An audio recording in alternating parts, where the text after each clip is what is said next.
noisy. You just don't want to. Okay, everybody. Oh, I didn't change my shirt. I had the same shirt on as I had yesterday.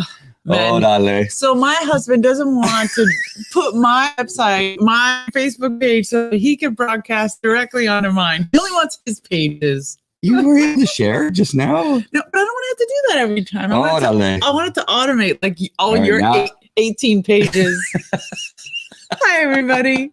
God is so good. Good morning. You're gonna have to do like I did just a minute ago, where I said, "I love my children," as I'm picking up after them, going. All right, my friends. Hey, we love you. We have a lot to talk about today, whether Hedy knows it or not. The first thing we need you to go to livingfearlessdevotional.com. Those of you that are visiting for the first time, that's where you will find our podcast at the Apple Podcast app. Subscribe, put 5 stars, and tell us how much you love the podcast. And then you can watch it or listen to it on any other podcast platform, Spotify, iHeartRadio, all the others, Google Podcasts. So cool. There's so many. We're everywhere. We're all over the place. But we just need you to go to the Apple Podcast first, because that's kind of, we're building up an audience. We can show people that actually, that people actually like it. The other great thing, I'm so proud of my dear wife here, is that she has an article that just came out that's got a very sizzle. What's it called? Like that title? That title, like, it was going to grab some attention there. It's at the Christian Post. You can go to thechristianpost.com. I just became an exclusive columnist. And I was just going to share that. Oh, sorry. Oh my gosh, you're just like talking about exciting. You're like talking about yourself, don't you? I'm excited. But this article is already getting attention. Lots of people are already commenting on it. So go and visit that article today on the Christian Post. And I'm guessing that at the bottom, there's probably a place where, you can put comments right there in the Christian Post. It would be great, again, just to support. Show support. Oh my gosh. And look at that, Living Fearless Devotion. Do you see my tagline? No, let me see. Look. Where? Oh, look at that. Oh my gosh, you're the best. That's why I love you. See that? All right, so let's get rid of that. So go to the Christian Post and leave a comment as to that article. Speaking of comments, we need you to comment on the show, whether you're watching on Facebook, YouTube, Twitter, Twitch. Leave a comment. That's how it gets pushed out. The more people comment, and the more that it'll share it with other people that think that the social media tyrants believe will want to watch this show. And so that's the only way we can win this battle, is if you comment and share it out and subscribe. All right. With all that said, let me go ahead and change the screen. I actually want to talk just a little bit about yesterday's service. Wow. At Calvary Chapel, Chino Hills. Intense. With our great pastor, Jack Hibbs.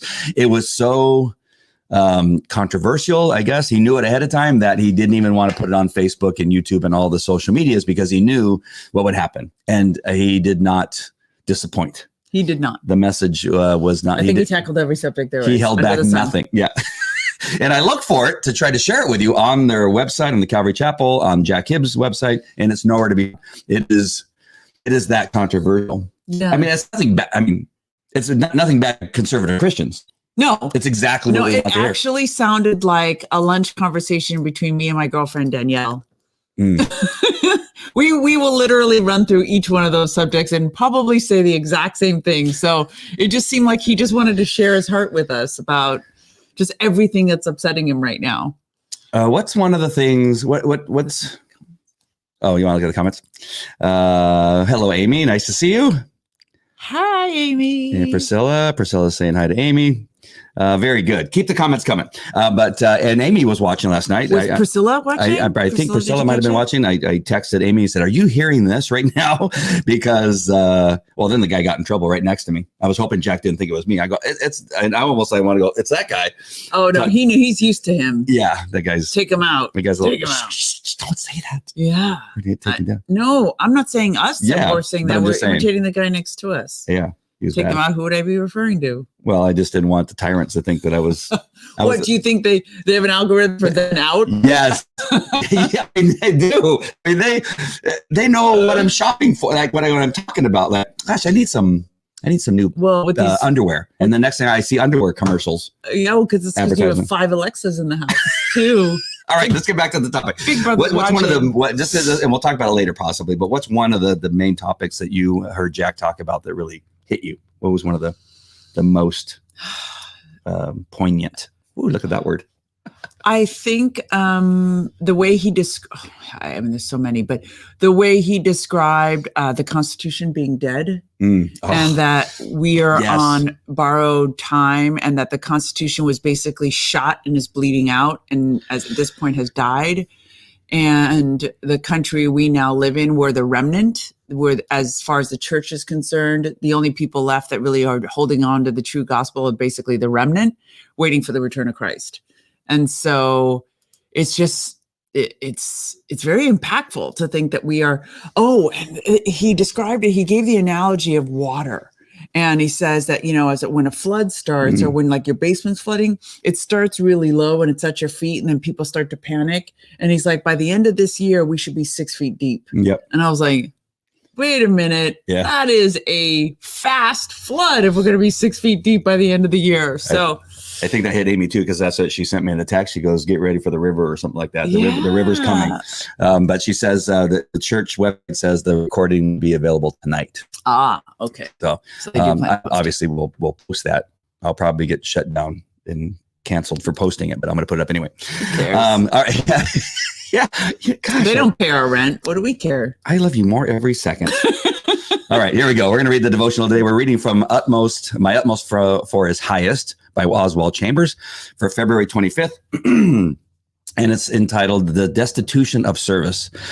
The reference is 2 Corinthians 12:15. Though the more abundantly I love you, the less I am loved. And we're going to get to a little bit of Jack's message with this particular one because he spoke about this last night.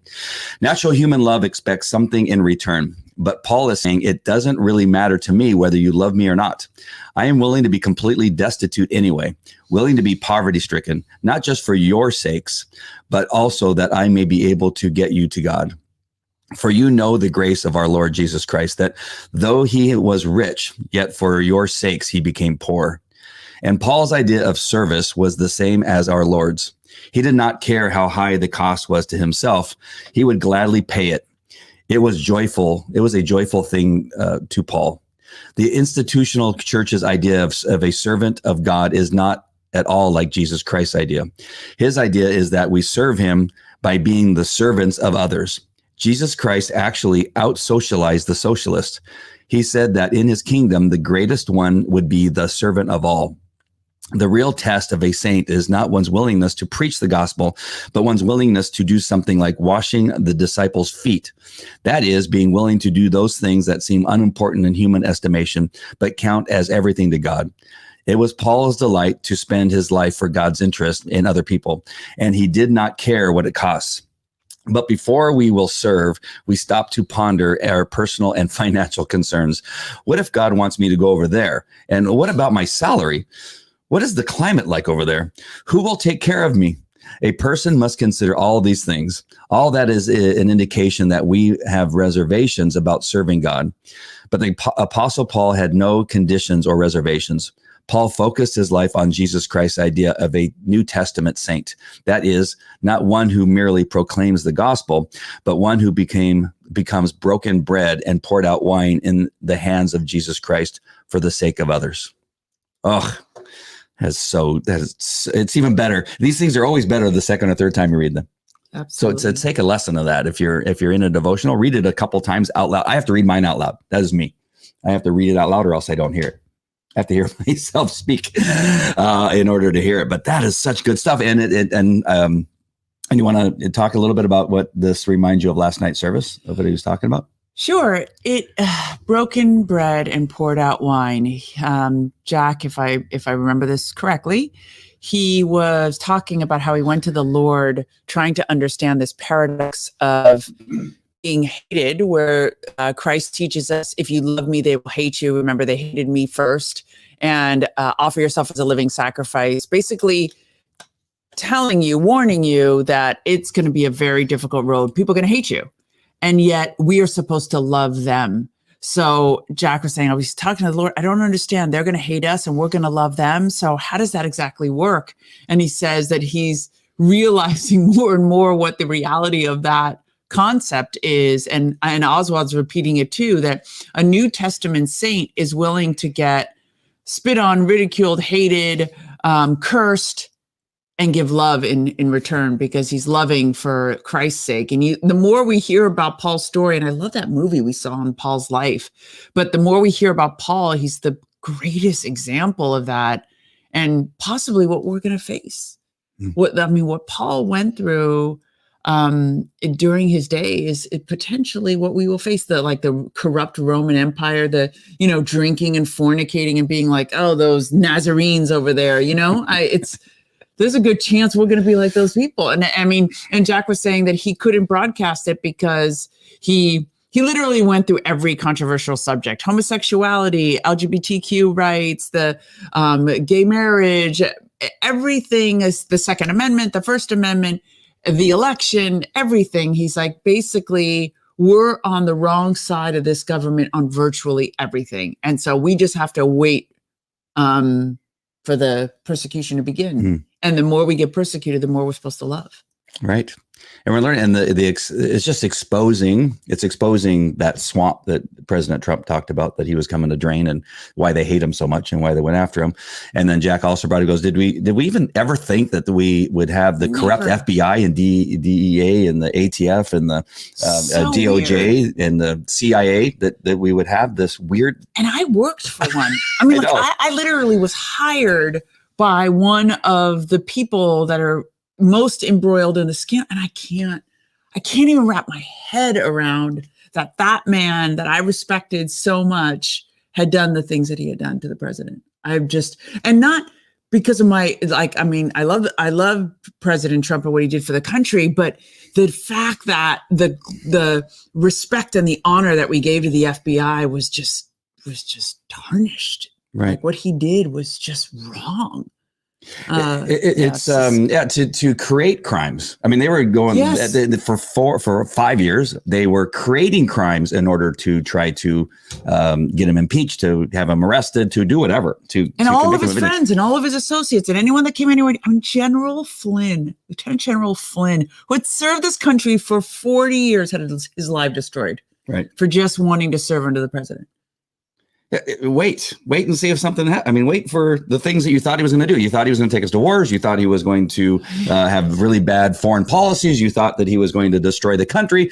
And what did he do? He stopped all the wars, brought a whole bunch of industry back to America, made us rich. And you know what I mean? Like, it's just.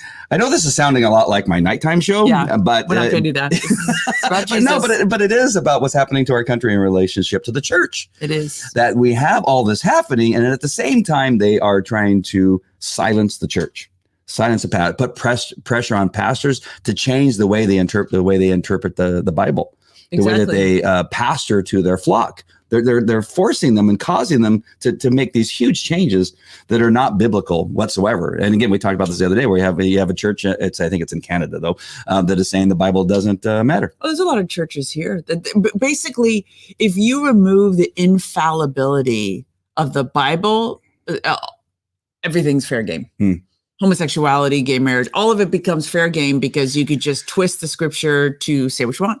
Yeah, and then you talk about the First and Second Amendment, and this is the first time I thought about. I love where I'm at right now. I've learned so much. I wish I would have learned this in high school, and that's why they don't want to teach it in high school. That's why I don't want to teach it in schools about our Constitution, about all this type of stuff, because I just realized through the teaching last night that the First and Second Amendment go hand in hand. The First and Second Amendment are biblical. The First Amendment is that we are able to speak and have church and be able to attend. Inalienable rights. And then the Second Amendment was there to protect that First Amendment right. I never even thought about that. Deep. Wow. Last night was amazing. But as we were talking about what seemingly seems like a political issue, it is a biblical issue. Yes. As we go on each day. Yes. Because, and what did he say? It was John Adams who said that the foundational principles of the country cannot stand without a moral and religious society. They will fall by the wayside, because you will not value those inalienable rights given by God if you don't believe in God. Absolutely. Amy says it's all related, all part of what's happening. It is, absolutely. Yes. The church scares them, the Democrats. I really felt God speaking through Jack last night. It was so good. I mean, just subject after subject. Yes. And he still he controlled the room. When that guy spoke out, he pointed and he said, "You're going to get in trouble." He said, "No, you need to." You could see it in his eyes, like you need to quiet down. Pipe down. You're the one. You're the one who's going to get us in trouble. Right. You're the guy that ran into the Capitol building. Right?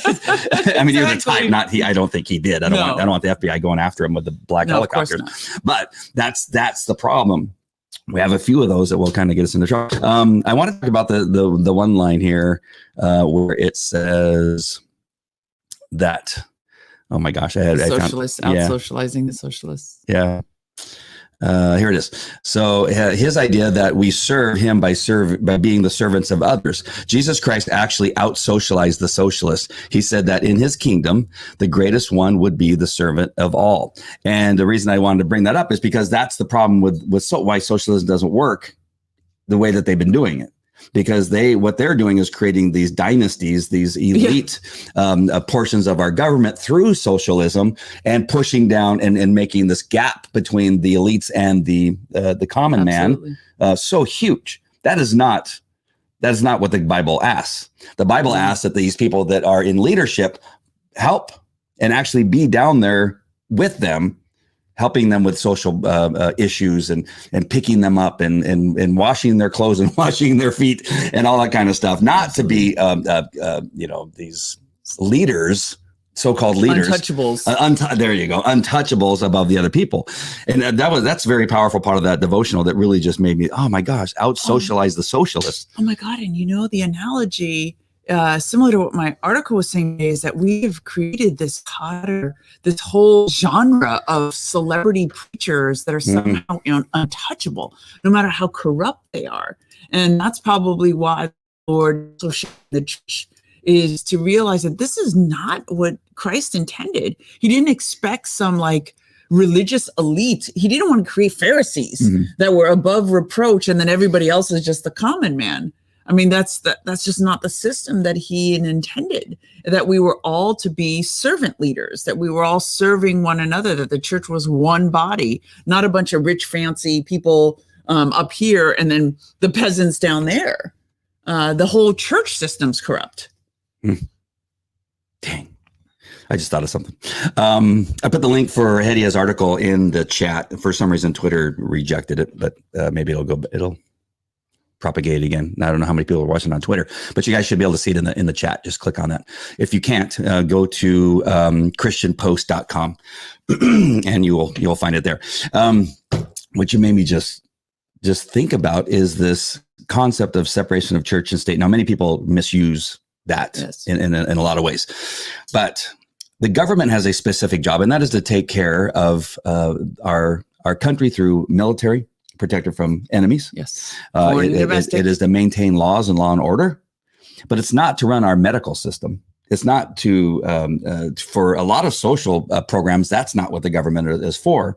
But the church, and I talked about this the other day on my nighttime show, is that churches are really good at that kind of stuff, helping poor, civil society, raising money for the poor, feeding the hungry. The church, Friends Church and Chino Hills Chapel Chino Hills, Calvary Chapel Chino Hills. We do that, right? We have programs where we collect food, we collect clothing. That's the church's job. Well, and that's the foundation of American society, that we're supposed to have limited government and an expanded civil society infrastructure to take care of the needs of the people, empowered by the people.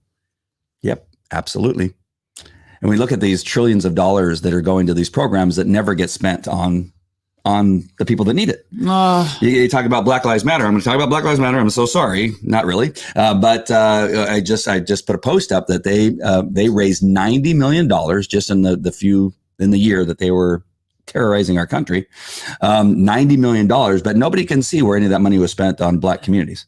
Exactly. It wasn't spent on their education. It wasn't spent on helping them out of poverty. It wasn't helping on programs to create, a program that helps fathers continue to be fathers after a child is born. None of that money was spent on any of that stuff that we really know. It went to campaigns. Yeah. I like to refer to them as BLM Inc. Because Black lives, of course, do matter. Yeah. As all lives matter.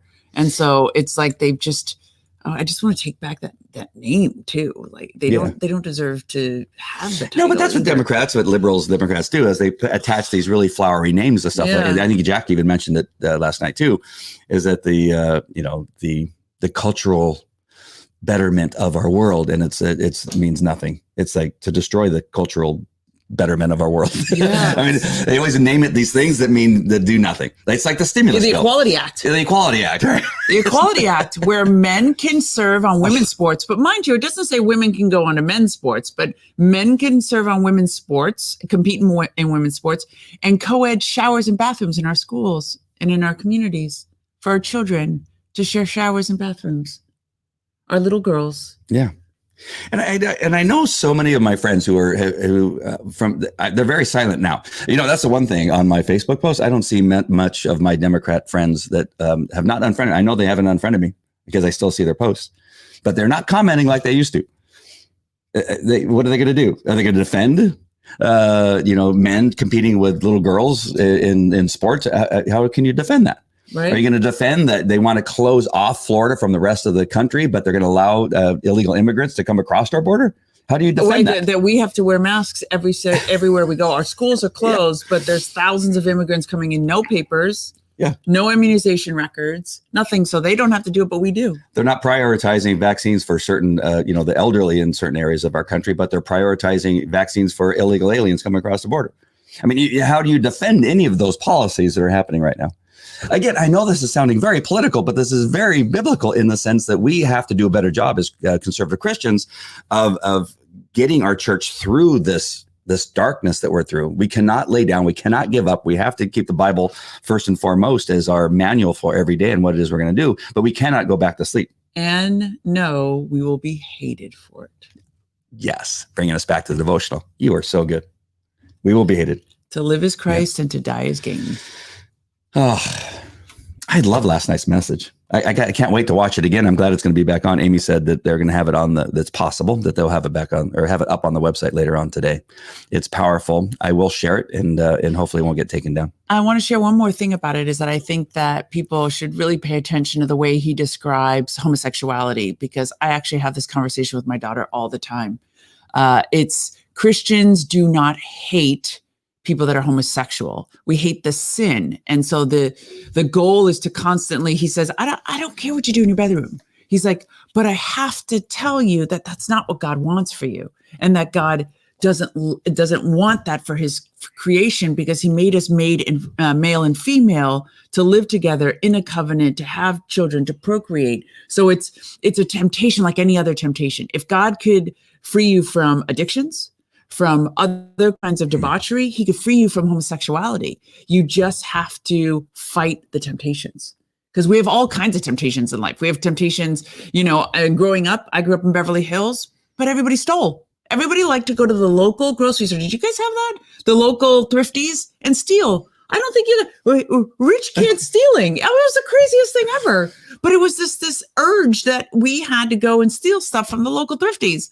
So life presents all kinds of temptations, stealing on our taxes, or in other ways, just kind of all the corruption that we can engage in. And we fight that temptation in our pursuit of holiness. And he says homosexuality is no different. We have to fight that temptation and that believe that God's grace and the Holy Spirit power within us will help us overcome it. Pastor Jack said he was turned on by other pastors for doing what God told him to do. You remember that? Well, yeah. And he said that God has graced the church to be in a position to help them because he encouraged them to stay open. They're now suffering financially and politically in their communities. And Calvary Chapel Chino Hills is now in a position to help them, which is awesome. But we have to also talk about, now that you reminded me of something, is that when he made this decision based on what God told him to open back up, to open Calvary Chapel Chino Hills back up, that God spoke to him. He said he wrote it on his computer and put tape over it so it wouldn't go away on the date of May 31st. Is that? Yes. I think that's what he said. Pentecost. And that once he told the other churches, like, hey, you guys need to open up, they hated him. Yeah, they were a large number of them hated him and told him to retract it and to create a video apologizing for telling other pastors to open up their church. And I'm thinking, could you imagine that? I'm thinking, have you met him? Like, you guys have been serving together for years. Have you actually met him? Because to ask him to do that is just laughable. Oh, I was almost, I would say it's hard to say anything's unbelievable after the year 2020 and 2021 and what's happening now. Nothing's unbelievable, but that was pretty close to being unbelievable. Yeah. That he was attacked by other pastors in his association. In the same association, and then said, "We need you to make a video apologizing." He's like, "What?" He's just like, "You got to be kidding me!" And then he says he has a big announcement for us, so we're all like guessing what that big announcement is. Oh my gosh, it's like telling a cat to apologize for killing a bird. Like the cat's going, I'm a cat. Like I'm a pastor. That's what I read. What the God told me. The Bible says, and this is ridiculous. I love when he talks about masks, and it just you got to watch The Message. Awesome. It's so good. Hated. We hope he hated, and that he was hated. Yes. Yeah, he was hated and attacked, and just attacked by not just other churches and other pastors, but just attacked like crazy. But he likes it. It's kind of I like it. I kind of enjoy it myself. Well, it's not an easy road for sure.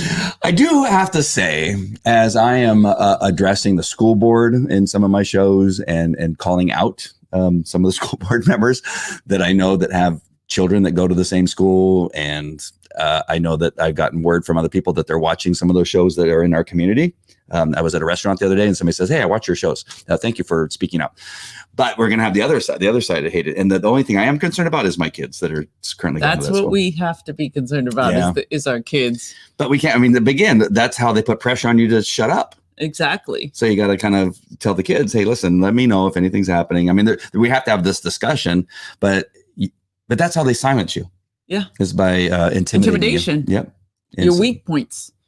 And that's why it's so important to suit up every day with the armor of God and know that we have his strength and his courage to stand, because it's not easy. I can anticipate all kinds of difficulty that can come our way. Yep. God, I have something. My mind's racing 100 miles a minute, because I was thinking about with our discussion this morning about where you thought that, on occasion you're thinking maybe we should move closer to the church. And I'm not that convinced that we need to live. I think God, he needs us over here in Orange County, the Orange County wing of the church. I am so. But I hope I'm not overstepping. No. But just knowing where you're from and how you grew up. Yes. And then you want to move to Chino Hills. Just like, God, I love you. Right? I just love it. Not that Chino Hills is bad. No, you that live in Chino, I'm not telling you it's bad. With the cow. It just smells like cows still. It smells like cows. It used to be way worse. Yeah. But I go, oh my gosh, Hetty wants to live amongst the cows. It's not so cute. What I would do to Jesus. On a foggy day, man, that odor comes out strong. Wow. In the summertime, I literally could smell it coming over the freeway off ramp of the 71. I'm like, oh, and I didn't know there were cows because I'd never been to Chino Hills until I started going to church. And I was like, what is that smell? Most of it's coming from Norco, but still. And I was asking Jolene, our friend at church, I was like, what is the smell? She's like, oh, that's the cows. I was like, there's cows out here? I was like, there's a fraction of the cows that used to be in that area, Norco, Chino Hills, Corona. And it used to be way. I'd be driving home late from work because I lived in Riverside at the time. For part of the time I worked at Anaheim Police Department. As I'm coming out of Anaheim, coming through the pass there, past Chino Hills and Norco, I knew by my nose I was getting closer to home. Right? Yeah. I was going, oh, I'm almost home. But I have to say, even about the move, like I just feel the Lord will, everything works out. Like we'll be exactly where he wants us to be. And so I rest on his promises, knowing that it'll, especially because being in a relationship with a man that follows the Lord and is sold out to Jesus Christ, I know as head of our home, you will hear what the Lord wants for us. And so that's my confidence. We're both going to be crying on this thing. Yeah. It is such a fantastic time to be alive. There's so fantastic time to be a Christian. Yeah. I love it. As much as we're being hated, as much as what's happening, it is incredible. I've learned so much about myself.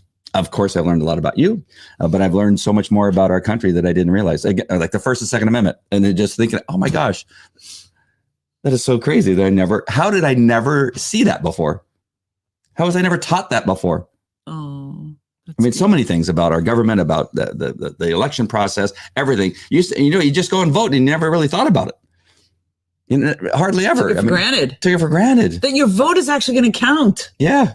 That at the end, they're going to be counting ballots. Yeah. And when I saw them stop counting, I was like, what the heck? As long as I've been an adult, I don't remember. It's 9:00. We're going to sleep now. And I was like, wait, what? I was like, I don't understand. When do we stop counting? Because we stay up until 1:00 in the morning to figure out who won. Right? Like, it never stops. I was like, what's happening right now? Now, I'm a big fan of Mark Kay. You're not so much of a fan of Mark Kay, but I like Mark Kay. But what he was talking about just before we came on live, at least I'm watching a little bit delayed, is that who said, and I think it was Mark Kay talking, it could have been somebody else, who said that voting had to be easy. Yeah. Like we had to make it really convenient. Okay, we need to do it at home. What?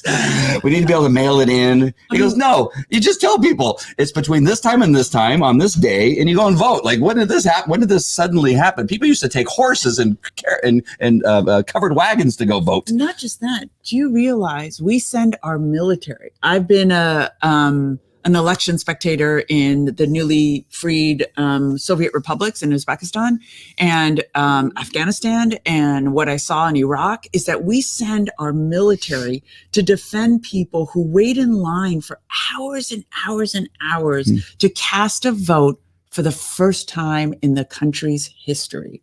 Remember the Iraqi thumbs, the black thumbs? Yeah. That we go through a process of having them give their thumbprint to make sure that that vote is legitimate, but yet in our own country, everybody goes to sleep at 9:30 and rolls suitcases into the election. I mean, it makes the rest of the world like, look at us, like, what just happened to the United States? We used to kind of look up to you guys. Yeah, like wait, what did you guys just do? You know, even though we send our soldiers in harm's way to defend people to have an election for the first time in their lives, like our entire foreign policy apparatus overseas is about protecting elections and democracies, and yet we thought so little of our own. Even seen articles out of Australia. I posted that one the other day that they're like going, do you know that your president is not cognitively all there? Like, they were all articles like, okay, now we're not going down that road. Yeah. Did you know that? I mean, but again, and I'm not going to apologize for the show. I'm just going to tell you, I hope you aren't shocked that we're talking a little bit about politics, but our pastor last night discussed a great deal as to why being involved in our politics and our government is biblical. And why it's important to understand all these things, and why it's important to maintain the churches in our country. Our country was based off our faith, about faith. Yes, on religion. In God. It's a cornerstone. I think he said, I'm not sure which, if it was Jefferson or one of those. John Adams said that if you don't have, if anytime this country loses its focus on God, the country's gone. Yes, it'll die. The Constitution is bleeding. Yes. Because of what we're doing. Wow. Nicole says it's an incredible time to be alive. Sure is, Nicole. It is incredible. And we're here for a reason. They put us here at this time for a reason. But we can't lay down and be silent and quiet down. We are the watchmen. Oh my gosh. I still could go on. I could go on to our nighttime show. I could make this a marathon. There we go. We'll continue. See you at 6 o'clock. Andy and Hetty, a marathon. Woo! That may be frightening to some. Wow, that was good. So happy. We're going to have so much to talk about. We're going to be driving to Ventura. Yes, going back to the VC. Yeah, to Ventura County. To the lower income area of our state. Away from the cow smell. Priscilla was reminding me of Bakersfield, talking about cows. Yeah. And garlic. I remember, what is that city? What is that town with all the garlic on the way to Bakersfield? Clovis. Clovis? No, it's not that starts with a G. I can't remember Gorman. right now. Clovis, I think, has it's garlic. A whole garlic town. The only reason I think of Clovis is because it's garlic cloves. So that's why I put the two together. Clovis. I don't remember that city name, but there's some other city name. Maybe Priscilla will remember it. Garlic. California. Let's see. California town. Garlic, California town. Yeah. Just keep Gilroy. Gilroy. Just got a G. Gilroy. I think I think it like it's like the cow smell. Yes. Comes from Norco and goes into Chino Hills. I think it's the same thing. Like Holy Gilroy. cow! No pun intended. Gilroy. Isn't the internet amazing? You have a question? Nothing you can't find on the internet. Yeah, I should have used DuckDuckGo though. I'm sorry, I used that other one. But I've used DuckDuckGo a lot lately. Oh, are you? Yeah, it does give you a more widespread. Gilroy. See, Priscilla knew it was Gilroy. Yeah, we should have just waited. All right. Anything else? No. Did you want to talk about any of the passages, the 2 Corinthians or any of those? I just think they're just right in line for go to the other 2 Corinthians. This one. I will very gladly spend and be spent for your souls. The more abundantly I love you, the less I am loved. And and really we have to prepare our hearts for that. We have to prepare our hearts for the ridicule and the persecution that will come, because the more prepared we are, the less intimidated we will be. That's another concept that Jack talked about, is that fear has gripped the church, that they fear death more than the love of Christ and eternity, and that we're not even citizens of this country, we're citizens of heaven. We're just here visiting. Yeah, some good stuff right there. Right, it was a God moment.